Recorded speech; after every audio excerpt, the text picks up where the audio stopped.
بسم الله الرحمن الرحيم. هل أتى على الإنسان حين من الدهر لم يكن شيئا مذكورا إنا خلقنا الإنسان من نطفة أمشاج نبتليه فجعلناه سميعا بصيرا إنا هديناه السبيل إما شاكرا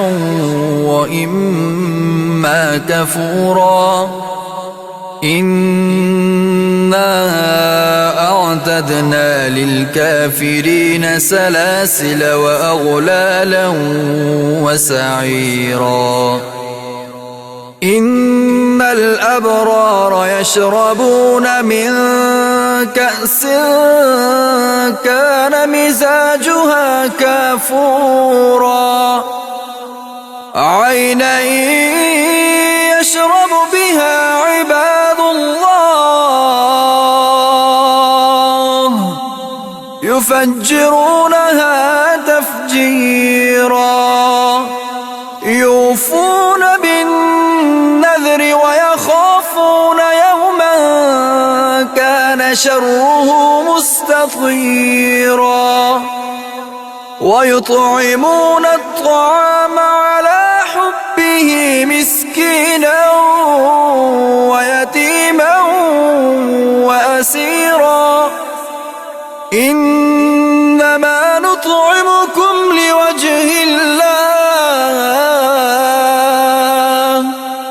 لا نريد منكم جزاء ولا شكورا إنا نخاف من ربنا يوما عبوسا قمطريرا فوقاهم الله شر ذلك اليوم ولقاهم نظرة وسرورا وجزاهم بما صبروا جنة وحريرا متكئين فيها على الأرائك لا يرون فيها شمسا ولا زمهريرا ودانية عليهم ظلالها وظللت قطوفها تذليلا ويطاف عليهم بآنية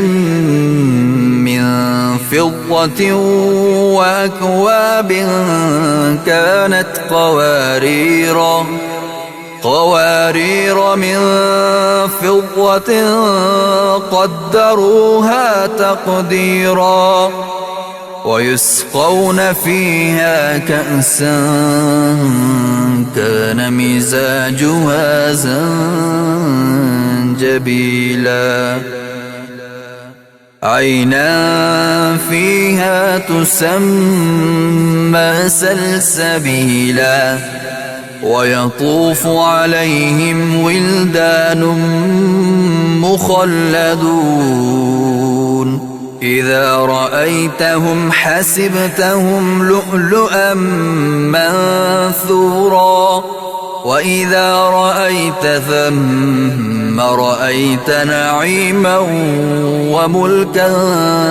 كبيرا عاليهم ثياب سندس خضر واستبرق وحلوا أسابر من فضة وسقاهم ربهم شرابا طهورا إن هذا كان لكم جزاء وكان سعيكم مشكورا إنا نحن نزلنا عليك القرآن تنزيلا فاصبر لحكم ربك ولا تطع منهم آثما أو كفورا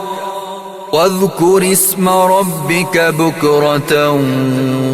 وأصيلا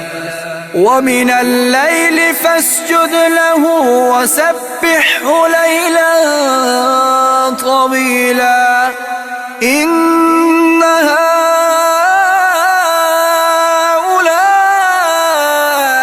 يحبون العاجلة ويذرون وراءهم يوما ثقيلا نحن خلقناهم وشددنا أسرهم وإذا شئنا بدلنا أمثالهم تبديلا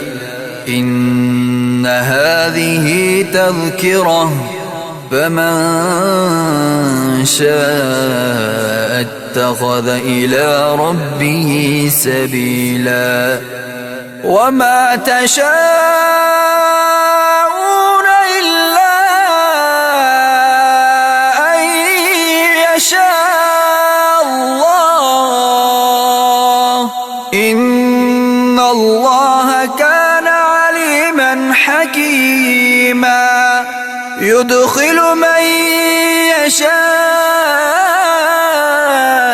في رحمته والظالمين أعد لهم عذابا أليما